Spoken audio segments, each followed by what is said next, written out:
En el siglo VI a.C., los cautivos judíos en Babilonia escribieron la primera edición de la Biblia hebrea. Cuando volvieron a Jerusalén, este nuevo libro definió al pueblo de los judíos, dándoles un sentido de lo que estaba bien o estaba mal. Pero luego se enfrentaron con un dilema: renunciar a su fe o luchar por ella. Ninguna amenaza resultó más grave que la de Alejandro Magno y los griegos, que se apoderaron de todo el Oriente Medio, trayendo la cultura más emocionante que se haya visto jamás. Pero el judaísmo no iba a morir. En lugar de eso, se transformó con la nueva creencia de que la Biblia no era simplemente un libro, sino un testamento divino escrito por el propio Dios, y que los que fueran fieles a Dios recibirían su premio en la otra vida.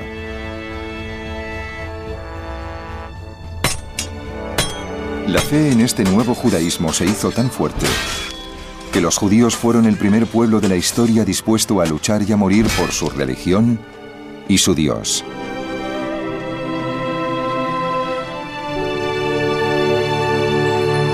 El reino de David.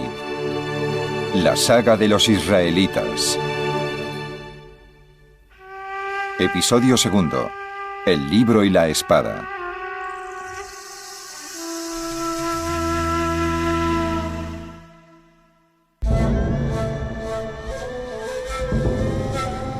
En el año 538 a.C., los persas conquistaron Babilonia. El rey de Persia liberó a todos los cautivos babilonios. Animó a muchos a volver a su patria, entre ellos a los judíos.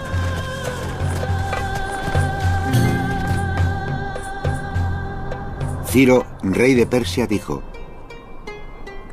Yahvé, el Dios del cielo, me ha entregado todos los reinos de la tierra y me ha ordenado construirle un templo en Jerusalén, en Judea. Aquel de vosotros que pertenezca sin mezcla al pueblo judío, que Dios vaya con él.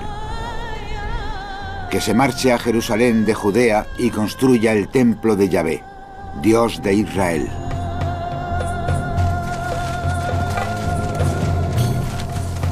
Pero volver a una tierra que sus abuelos habían abandonado hacía décadas era todo un desafío.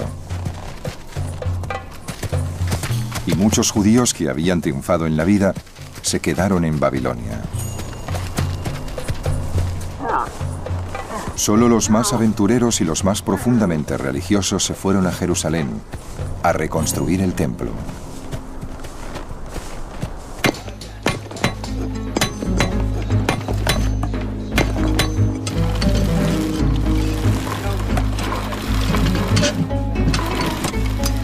En cuanto llegaron los exiliados, se empezó a trabajar en el segundo templo. El libro de Ezra describe la emoción que invadía el ambiente. La gente contribuía con dinero para los albañiles y carpinteros, y para comida, bebida y aceite para los hombres de Tiro y Sidón que traían cedro del Líbano por mar con el permiso del rey Ciro de Persia. Los sacerdotes, con sus ropajes, avanzaron con trompetas y los levitas con címbalos para loar a Yahvé. Y luego todo el pueblo se unió en un grito de alabanza porque se habían puesto los cimientos del templo.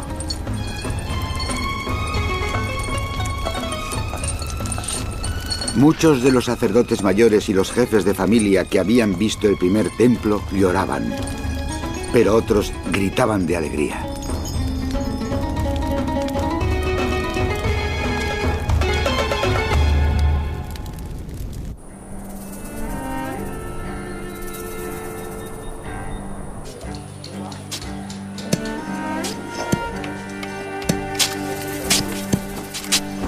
Pero el templo era la única fuente de alegría para los que habían regresado.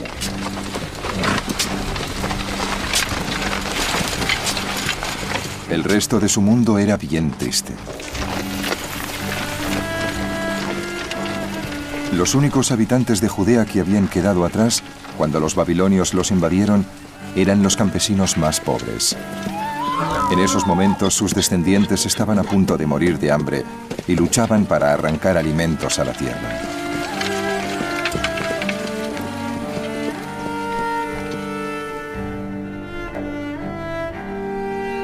Los únicos que vivían cerca eran extranjeros, que habían sido obligados a establecerse en Israel tras el exilio de las tribus israelitas del norte.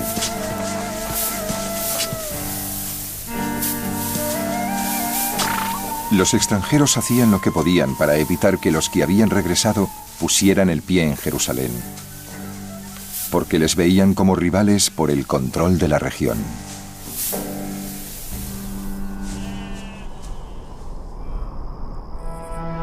Pero lo peor que tuvieron que soportar los que habían regresado era que su patria ancestral, Jerusalén, estaba arrasada.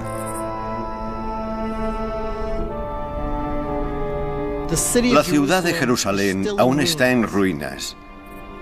La gente que vuelve a vivir en la zona de Jerusalén se instala en los edificios de piedra que quedaron en pie desde los tiempos de la destrucción babilónica.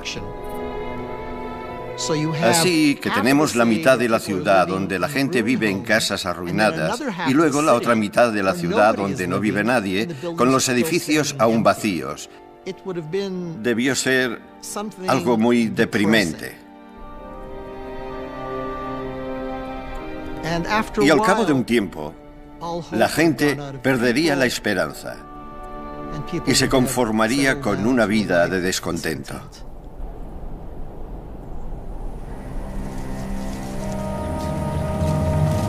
Pronto, incluso la construcción del templo se fue parando, por culpa de los conflictos entre los que habían regresado y los extranjeros.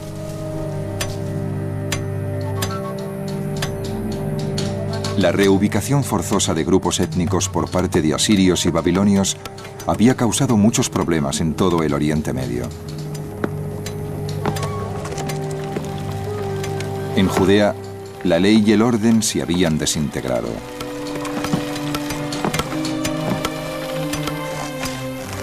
Los extranjeros convencieron a los persas de que los judíos planeaban rebelarse y consiguieron una orden para suspender la reconstrucción del templo. A la larga, los judíos obtuvieron permiso para seguir con las obras, pero eran demasiado pobres y apáticos para terminar el templo.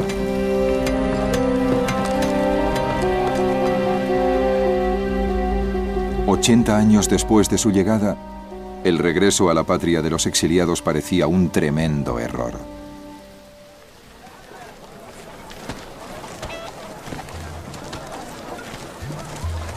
Pero entonces llegó un hombre notable a Jerusalén. Se llamaba Ezra y había sido enviado por el rey de los persas para restaurar el orden en Jerusalén. Artajerjes, rey de reyes, dijo al sacerdote Ezra: «Saludos, estas son mis órdenes. Te mandaré a Judea y a Jerusalén. Tienes que nombrar magistrados y escribas que administren justicia para todos los que conozcan la ley de tu Dios, y debes enseñarla a los que no la conozcan». Ezra es un escriba y sacerdote.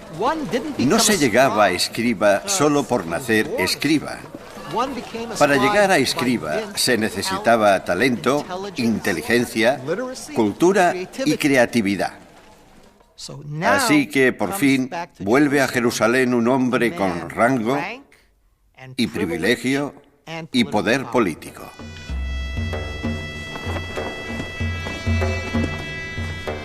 Ezra había llegado de Babilonia, donde los escribas judíos habían escrito la primera edición de la Biblia hebrea.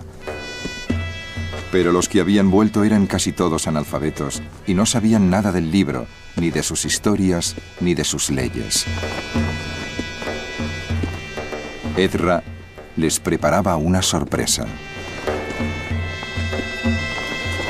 Ezra no llegó a Jerusalén con las manos vacías. Llegó con un libro. Y es casi seguro que el libro era la Torá, con los 5 primeros libros de la Biblia, en la misma forma que la conocemos hoy. Y dijo a esa gente: esto es lo que somos y así es como debéis vivir. Ezra reunió a toda la gente de Judea en una plaza cercana al templo y les leyó los 5 primeros libros de la Biblia, la Torá. Fue uno de los acontecimientos más importantes de la historia.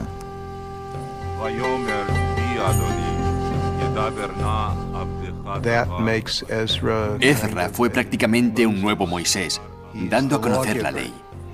Él se levantó y dijo al pueblo que si hasta entonces no sabían exactamente lo que tenían que hacer, a partir de ese día sí sabrían siempre lo que estaba bien. Y todo estaba en ese documento, ahí mismo. Sois hijos de Yahvé, vuestro Dios. Tenéis que tomar los diezmos de la cosecha para todo el año y reunirlos en vuestra comunidad. Y dejad que los forasteros, los huérfanos y las viudas de vuestra comunidad se acerquen y coman. Os doy esta orden. Sed siempre generosos con vuestros hermanos y con cualquiera en vuestro país que se vea pobre y necesitado. Recordad que fuisteis esclavos en Egipto y que Yahvé, vuestro Dios, os redimió. Por eso os doy esta orden.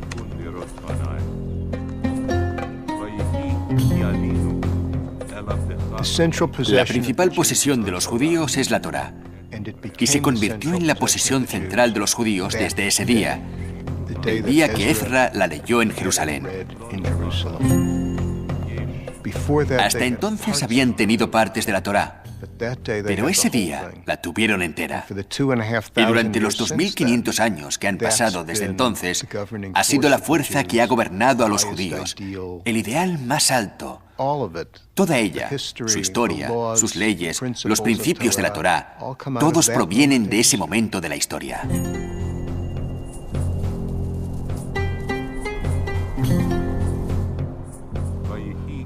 Después de la ceremonia en la que Ezra leyó la Torá, la gente de Judea tuvo que firmar un contrato aceptando vivir según las leyes de la Biblia.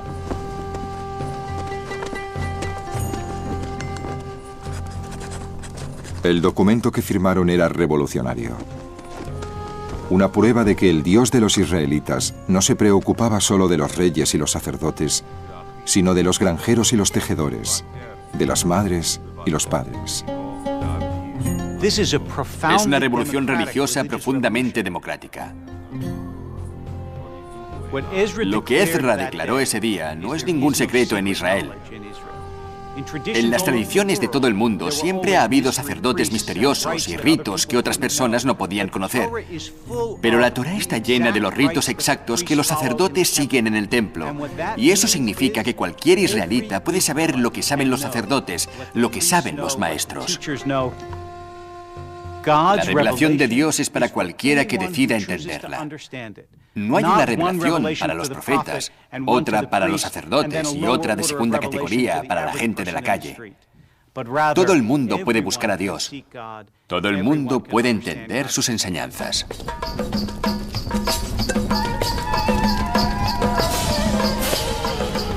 La llamada de Ezra a todos los judíos para que participaran en el contrato revitalizó Jerusalén. El templo fue lo que más se transformó, porque la Torá exigía que el templo tuviera un papel central en la vida judía. No debes poner a trabajar al primogénito de tu rebaño, ni esquilar al primogénito de tus corderos.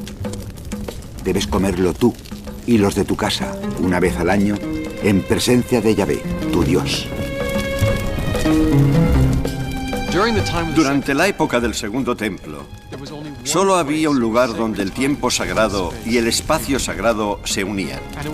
Y todo el espectáculo, la estructura y el ritual de los sacrificios eran el vehículo para que la gente se acercara a Dios.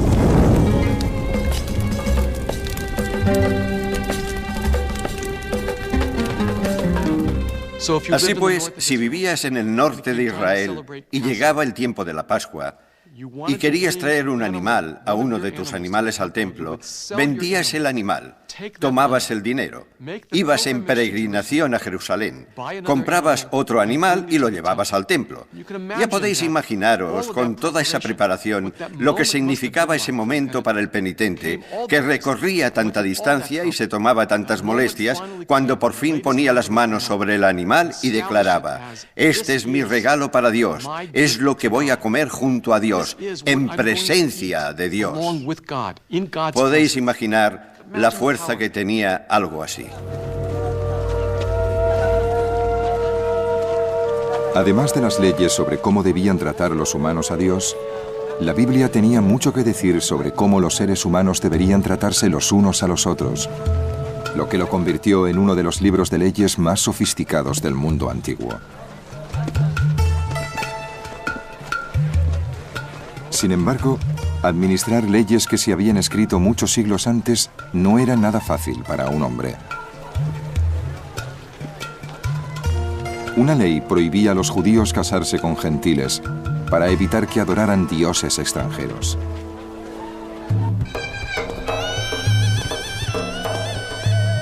Pero en los años de tumulto que habían pasado desde el regreso, muchos judíos se habían casado con mujeres gentiles.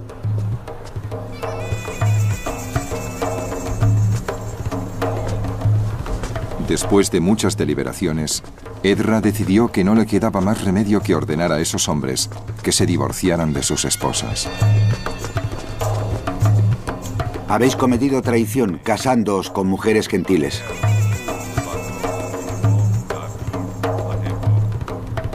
Habéis añadido peso a los pecados de Israel. Pero ahora, dad gracias a Yahvé, el Dios de vuestros antepasados, y obedeced su voluntad, separándoos de vuestras mujeres gentiles.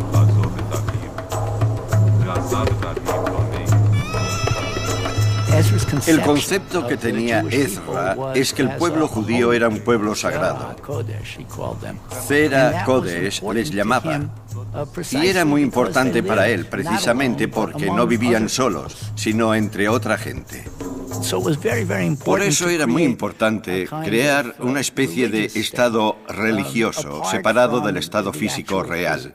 El estado religioso lo formarían los judíos, que se casarían entre ellos y serían la semilla sagrada. El divorcio de las esposas extranjeras, con el que algunos judíos estaban muy en desacuerdo, era una señal de los desafíos que aún estaban por llegar. La Biblia solía hablar en metáforas, y desde el momento en que Ezra la hizo pública, la gente empezó a discutir violentamente su auténtico significado.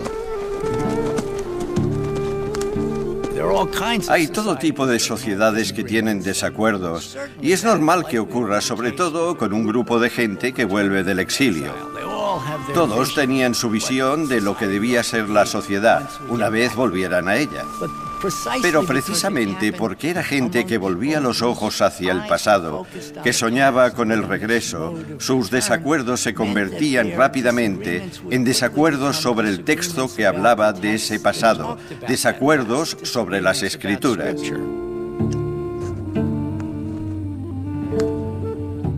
Y esa tradición, como decíamos, de estar en desacuerdo sobre las Escrituras fue como una especie de estribillo de toda la época posterior al exilio. Uno de los desacuerdos más importantes lo desencadenó un libro que se atrevió a desafiar el mensaje que transmitieron los escribas que editaron la Biblia. La explicación de los escribas sobre la historia judía se basaba en la creencia de que Dios era justo y premiaba a los buenos y castigaba a los malos. Pero un nuevo libro, escrito después del regreso, decía que Dios no actuaba así en absoluto.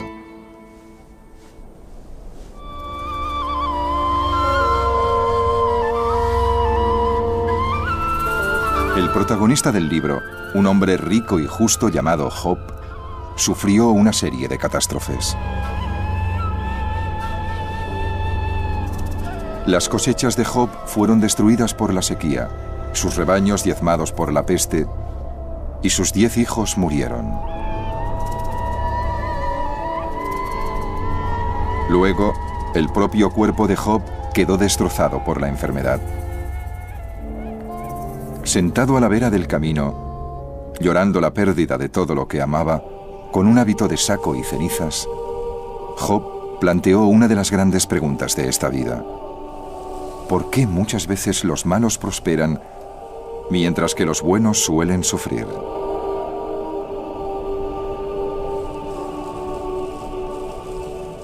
¿Por qué los perversos a veces viven, llegan a viejos y logran la prosperidad? Ellos le han dicho a Dios: apártate de nosotros, no queremos seguir tu camino. Yo he rescatado a pobres que lloraban, a huérfanos, a los que nadie quería ayudar. Los hombres arruinados y desesperados me bendecían. Y llevé canciones al corazón de las viudas. Sin embargo, el horror ha pasado sobre mí y me ha despojado de mi dignidad como el viento. Mi riqueza se ha desvanecido como una nube y ahora se me escapa la vida.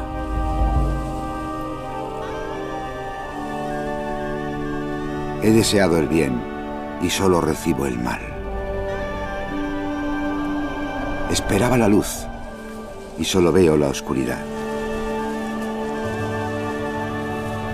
Vago por el mundo en tinieblas, lejos del sol.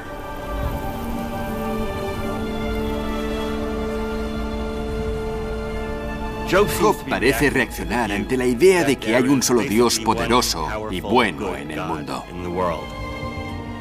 en el que podemos confiar para que premie a los buenos y castigue a los malos. Esa es la idea central de la mayor parte de los libros bíblicos y, desde luego, de toda la historia bíblica. Y Job reacciona sencillamente diciendo que eso no es así, no se ajusta a la realidad que conocemos. Es cierto, la realidad no se ajusta a la tesis de que Dios siempre premia a los buenos y castiga a los malos.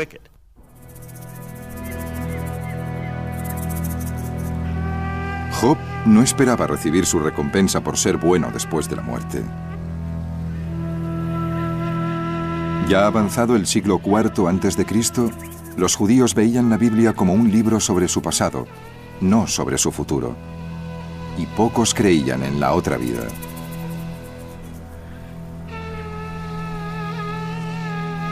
Incluso los árboles tienen esperanza. Si los cortas, vuelven a brotar. Pero el hombre, cuando se agota y muere, cuando el ser humano se rinde, ¿dónde está? El agua se evapora del lago. Los ríos se secan y se agrietan. Y el hombre cae para no levantarse más.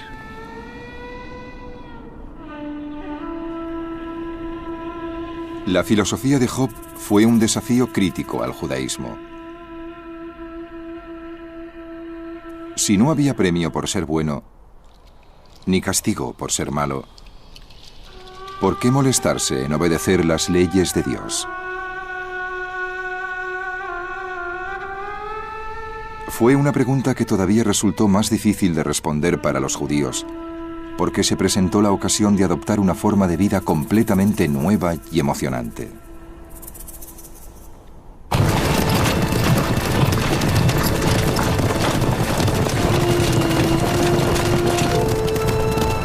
En el siglo IV a.C., un pueblo muy notable invadió Oriente Medio.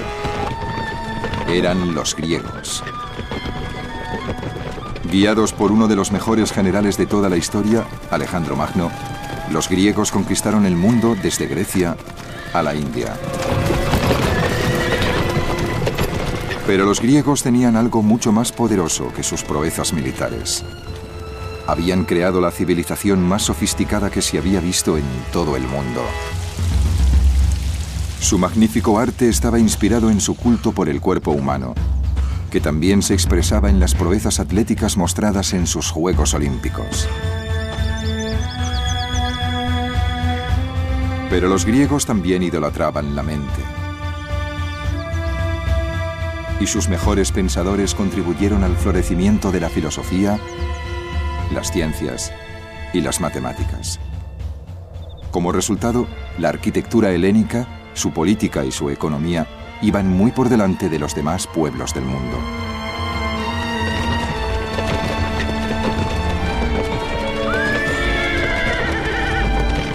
Para los judíos, que los griegos se apoderaran de casi todo el mundo conocido fue una amenaza mucho peor que la de un simple ejército cualquiera.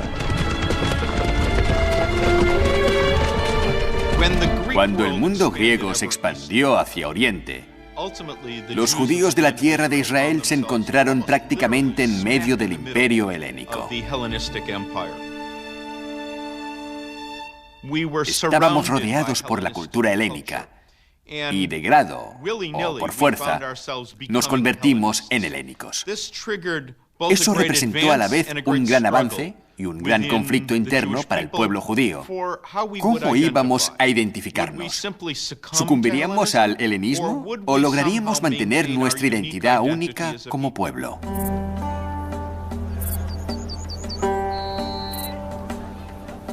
Los griegos trajeron innovaciones brillantes a Judea que transformarían totalmente la vida diaria.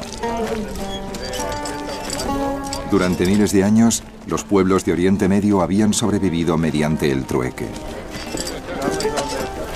Pero los griegos favorecieron el uso generalizado del dinero. De repente, los mercaderes de la región podían vender sus productos a todo el mundo, en todas partes. El mundo se abrió económicamente. La gente empezó a dejar sus pueblos y sus ciudades. Por primera vez en la historia mundial, encontramos gran cantidad de gente desplazándose a más de 50 o 60 kilómetros de su pueblo. Y los judíos no eran distintos de los demás. Creo que esa fue la gran innovación del mundo helénico, los movimientos de masas. La cultura griega ofrecía a los judíos oportunidades nuevas y emocionantes. Los granjeros que producían aceite de oliva podían venderlo en todas las ciudades, desde Alejandría a Atenas. Al crecer el comercio, se establecieron comunidades judías en todas las ciudades del Imperio griego y se construyeron nuevas ciudades griegas en Judea. Pero cuanto más crecía la influencia griega en la vida judía, más judíos temían que su propia cultura quedara aplastada.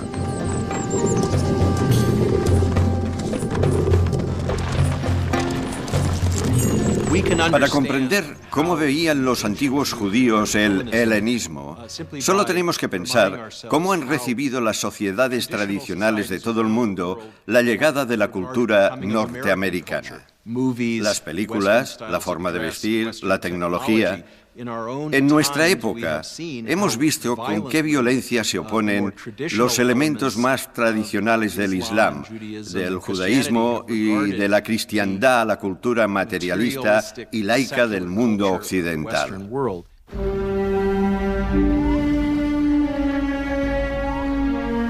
Mientras esta notable cultura barría todo el Oriente Medio desde su cuna en Grecia, los judíos devotos se enfrentaban a un desafío monumental.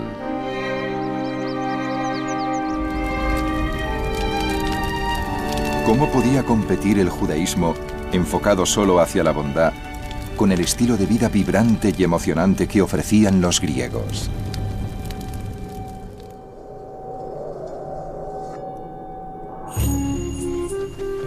Pero entonces, el judaísmo sufrió una transformación revolucionaria. Empezó con un maestro que vivió en el siglo II a.C., llamado Ben Sira. Ben Sira estaba muy influenciado por la tradición filosófica griega de Sócrates y Platón. Feliz el que medita sobre la sabiduría y razona con sentido común. La cultiva en su corazón y analiza sus secretos. Casi se puede decir que Ben Sira es uno de los primeros filósofos judíos. Es decir, un amante de la sabiduría. Gran parte del libro de Ben Sira está dedicado a su gran respeto por la sabiduría, por lograr la sabiduría, por institucionalizar la sabiduría en una academia, y eso es algo muy particularmente griego. La brillante innovación de Ben Sira fue aplicar la tradición griega del estudio y el debate a la Biblia. Creía que si sus alumnos estudiaban las historias de la Biblia, aprenderían más de la vida leyendo a Moisés que a Sócrates. De Moisés hizo un hombre generoso que obtuvo el favor a los ojos de toda la humanidad. Amado por Dios y por los hombres, Moisés, bendito sea tu recuerdo. Dios le permitió oír su voz, le entregó los mandamientos cara a cara, las leyes de la vida y del saber. Ben Sira lee las historias de Abraham y de Moisés, y para él no son historias del pasado. Sus vidas personifican lecciones eternas. Realmente tiene la mentalidad de un filósofo, pero al mismo tiempo hace algo que ningún filósofo había hecho antes: hablar de las Escrituras. Para él, la Torá era ni más ni menos que el gran libro de la sabiduría divina, así que su misión como filósofo para saber todo lo posible de la voluntad de Dios no era la misma que la de los demás filósofos. Los demás observaban el mundo y sacaban sus conclusiones. Él las sacaba de la Biblia.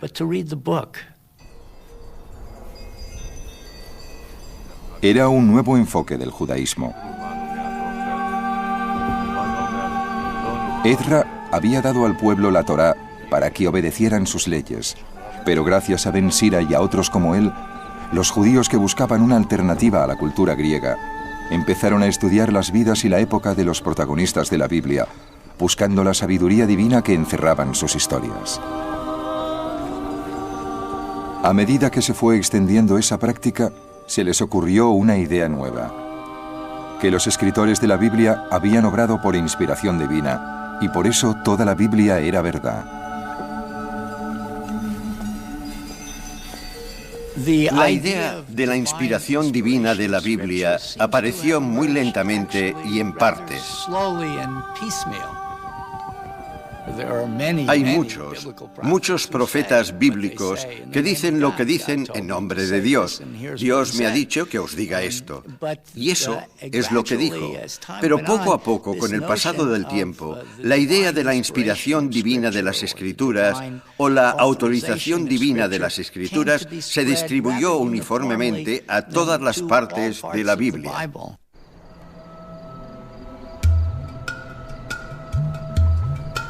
Los griegos podían ser los más ricos y poderosos del mundo, pero entonces los judíos devotos tenían una poderosa arma propia. Un libro que creían autorizado por el propio Dios, que les revelaba cómo quería Él que vivieran. Pero a veces lo que revelaba Dios en cada pasaje concreto de la Biblia resultaba difícil de precisar porque en ese instante, muchos siglos después de que se escribiera, el significado de la Biblia estaba sujeto a interpretaciones.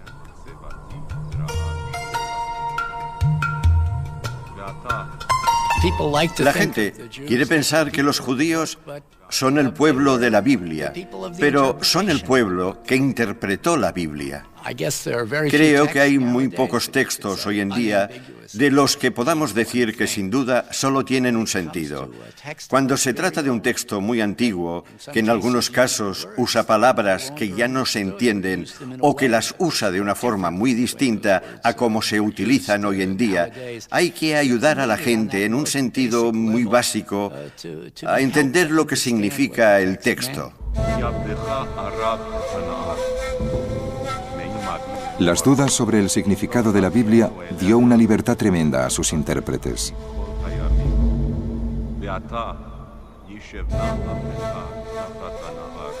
Pronto aparecieron nuevas creencias que darían forma al judaísmo y a la cristiandad durante los 2 milenios siguientes.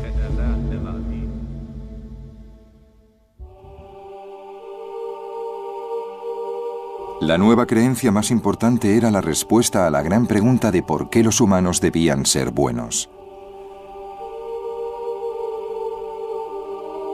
Porque en el siglo II a.C., algunos judíos empezaron a creer que los muertos resucitarían un día y serían juzgados, y los buenos irían al cielo y los malos al infierno.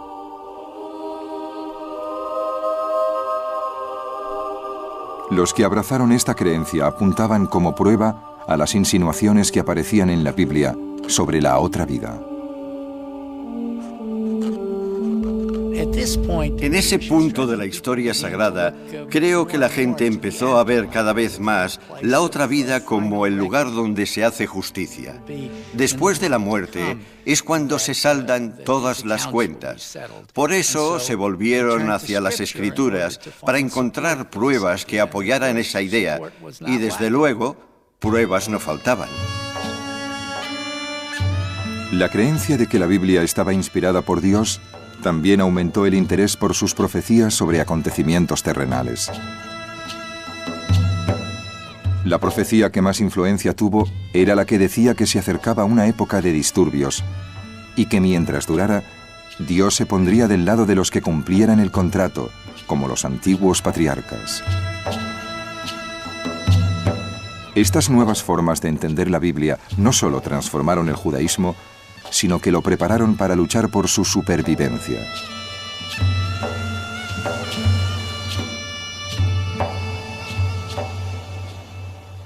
A la muerte de Alejandro Magno, una nueva dinastía griega llamada los Seleucidas tomaron el control del Oriente Medio.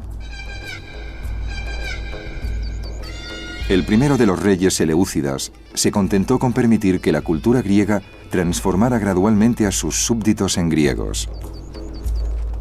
Pero en el año 185 a.C., un hombre muy poco corriente subió al trono de los Seleucidas. Era Antíoco IV, pero sus súbditos le conocían como Antíoco el Loco.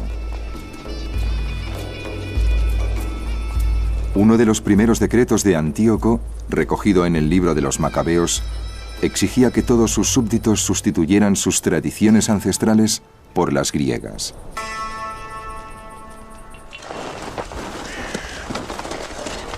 El rey emitió una proclama para todo su reino, diciendo que todos debían formar un solo pueblo, renunciando a sus costumbres particulares.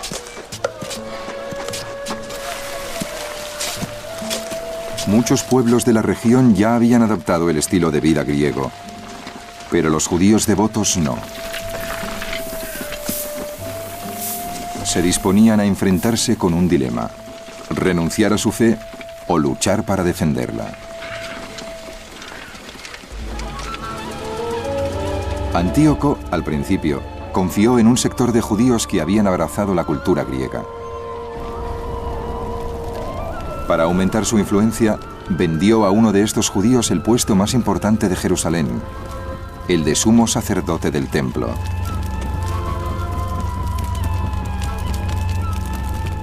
Jasón usurpó el puesto de sumo sacerdote, prometiendo a Antíoco 360 talentos de plata.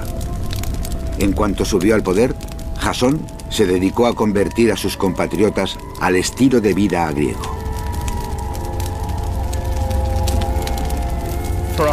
Para un sumo sacerdote de Jerusalén en el siglo II, la cuestión era muy sencilla: apuntarse al carro de los griegos o no, quedarse aparte o unirse a un proceso social que se había extendido por todo el Oriente Medio de la época. Encontramos sumos sacerdotes que están dispuestos a dar un paso más y a apuntarse al carro de Antíoco IV Epifanes. Eso provocó una reacción violenta, porque muchos judíos consideraron que eso no era ni más ni menos que una herejía.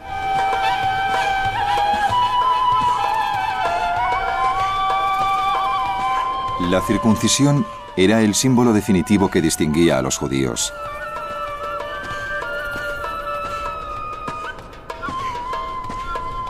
Pero durante el mandato del nuevo sumo sacerdote, muchos sacerdotes del templo se hicieron una cirugía cosmética para disimular la circuncisión y así poder participar desnudos en los Juegos Olímpicos. El proceso de helenización alcanzó tal nivel que los sacerdotes dejaron de mostrar interés por los servicios del altar. Salían corriendo a tomar parte en los juegos en cuanto oían la señal. Había cosas de la cultura y la civilización griega que eran totalmente inaceptables para los judíos. Entre ellas, claro, el concepto religioso de una pluralidad de dioses. A nadie le entra en la cabeza que eso sea aceptable para los judíos. También algunos aspectos de comportamiento, por ejemplo, los gimnasios y los ejercicios desnudos. Pero el problema no era tanto la desnudez como la auténtica devoción que sentían por el cuerpo humano. Esta clase de conceptos teológicos, ese tipo de actitudes, eran totalmente inaceptables para la mayoría de los judíos.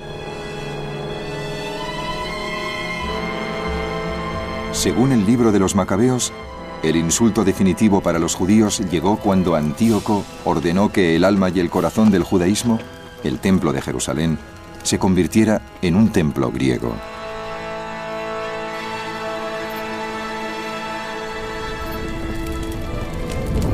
El rey mandó a un hombre a que obligara a los judíos a profanar el templo de Jerusalén y dedicarlo al Zeus olímpico. El templo se llenó de la intemperancia y la depravación de los paganos que gozaban con prostitutas y tenían relaciones con mujeres en el recinto sagrado.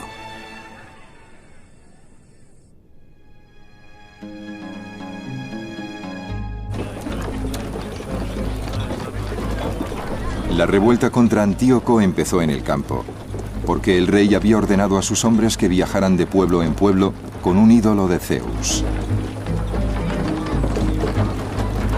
Los comisionados del rey llegaron al pueblo de Modein para obligarles a ofrecer sacrificios. Muchos israelitas se reunieron a su alrededor, pero Matatías y sus hijos se mantuvieron aparte. Los comisionados del rey se dirigieron a Matatías. Tú eres un líder respetado, un gran hombre en esta ciudad. Si eres el primero en avanzar y obedecer las órdenes del rey, tú y tus hijos seréis premiados con oro, plata y muchos regalos. Levantando la voz, Matatías respondió: aunque todas las naciones que viven en los dominios del rey le obedezcan, mis hijos, mis hermanos y yo cumpliremos el contrato de nuestros antepasados. Cuando terminó de hablar, un judío se adelantó ante todos para ofrecer un sacrificio en el altar. Cuando Matatías lo vio, ardió de ira. Mató a los comisionados del rey y destrozó el altar. Luego huyó con sus hijos a la sierra. Matatías y sus hijos fueron conocidos pronto como los Macabeos.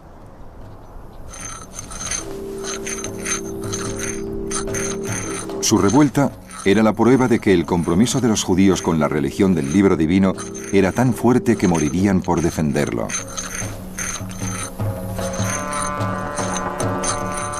Los macabeos fueron a la guerra para terminar con la persecución religiosa, para reclamar el templo y purificarlo. Es la primera vez en toda la historia del mundo que una guerra empieza por una cuestión de libertad religiosa o de libertad de conciencia.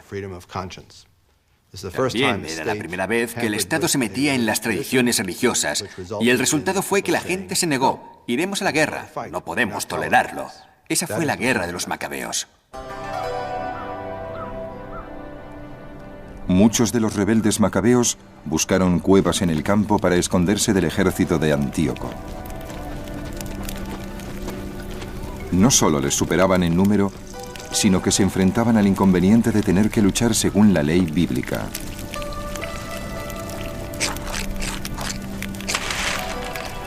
La Biblia decía que era ilegal luchar durante el sábado. Así que cuando los griegos intentaron hacer salir con humo a un grupo de rebeldes durante el sábado, los rebeldes decidieron que preferían morir y esperar su recompensa en la otra vida, antes que violar la ley de Dios. No opusieron resistencia. No tiraron ni una piedra. No montaron barricadas en sus escondites. Solo dijeron: moriremos inocentes. El cielo y la tierra son testigos de que nos estáis masacrando sin asomo de justicia. El ataque se llevó a cabo el mismo Sabbat. Y los descuartizaron con sus mujeres y sus hijos hasta llegar a 1000 personas.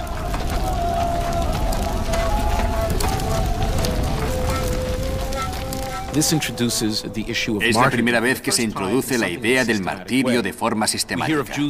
Ya habíamos oído hablar de judíos que se negaban a luchar en Sabbat y eran martirizados. La revuelta de los macabeos no solo se convirtió en el ejemplo clásico de judíos que luchan por su religión, sino que se convierte en el primer ejemplo clásico de judíos dispuestos a morir por su religión.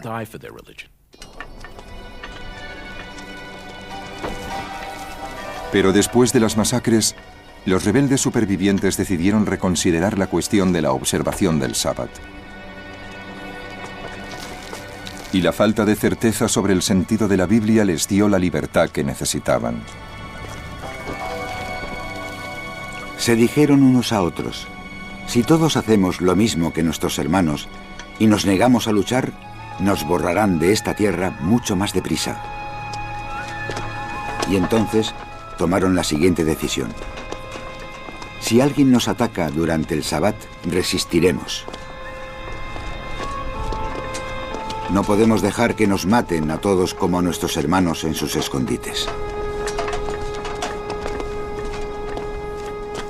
Los macabeos gobernaban y, según parece, se convirtió en una tradición judía para siempre. En caso de guerra defensiva, no solamente podían obviarse las restricciones con respecto al Sabbat, sino que era obligatorio obviarlas. Tras la muerte de Matatías, su hijo Judá le sucedió como líder de los rebeldes. Judá era un estratega militar brillante y un líder carismático que usaba las historias de la Biblia para inspirar a sus seguidores. Las primeras luces del alba encontraron a Judá preparándose para la batalla en la llanura, aunque sus soldados no tenían espadas y escudos como sería de desear. Judá dijo a sus hombres: no les temáis por su número y no dudéis ante su ataque. Recordad cómo nuestros antepasados atravesaron el Mar Rojo cuando el faraón les perseguía con todas sus fuerzas.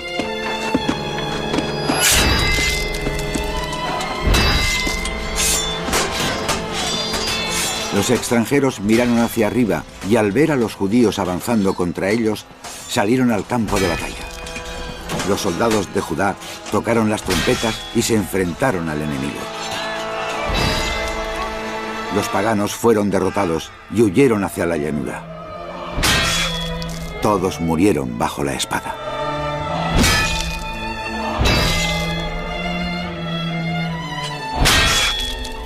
Después de una serie de victorias sobre los griegos, los hombres de Judá empezaron a llamarle Judá Macabeo, es decir, Judá el martillo. Judá Macabeo es una especie de figura gigantesca de nuestra tradición histórica. Tiene su nombre que se alza contra el increíble poder del imperio seleucita, que lucha contra ejércitos enormes y que, por un lado, defiende la Torá y la tradición, pero que, por otro lado, es capaz de pactar con los romanos para luchar contra los seleucitas. Estamos hablando de alguien que debió ser un auténtico gigante de su tiempo. En el año 164 a.C., 3 años después de que empezara la revuelta, los macabeos conquistaron por fin Jerusalén. Su primer acto oficial fue eliminar toda la influencia griega del templo y dedicarlo de nuevo al único Dios verdadero.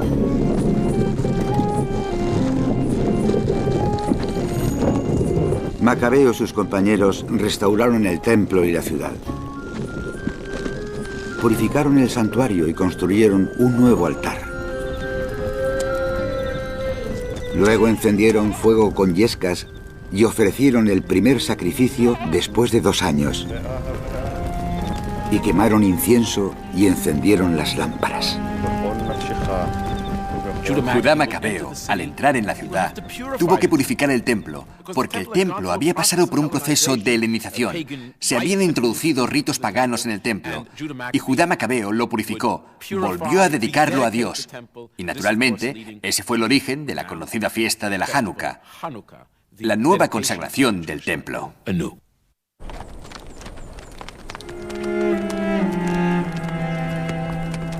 Aunque la Hanukkah se presenta como un momento triunfante de victoria, por desgracia para los macabeos, la historia no terminó ahí. Las tropas de Antíoco pronto contraatacaron e infligieron un golpe tremendo a los rebeldes, matando a Judá Macabeo.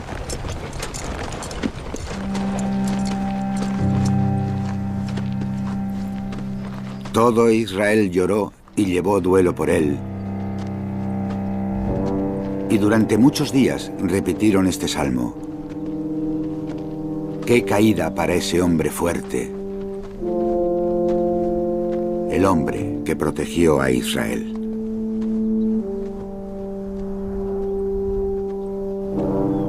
Hay dos interpretaciones posibles sobre si los macabeos vencieron, porque los seleúcidas volvieron y les echaron. Aparentemente los hechos que celebramos en la Hanukkah no representaron la victoria final.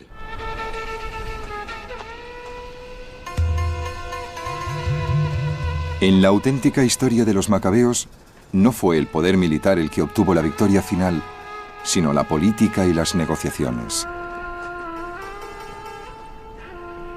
Después de la muerte de Judá, su hermano Jonatán le sucedió como líder de los rebeldes. En el año 152 a.C., Jonatán tenía a 10.000 soldados bajo su mando. Pero en lugar de iniciar una nueva guerra, Jonatán firmó un pacto con uno de los dos generales griegos que luchaban por el control del imperio seleucida. Había dos aspirantes al trono seleucida que competían por el gobierno de Siria. Jonatán fue muy astuto y apoyó con sus soldados al más débil de los dos, y a cambio consiguió que le nombraran sumo sacerdote y gobernador del pueblo judío. El pacto de Jonatán resultó bien.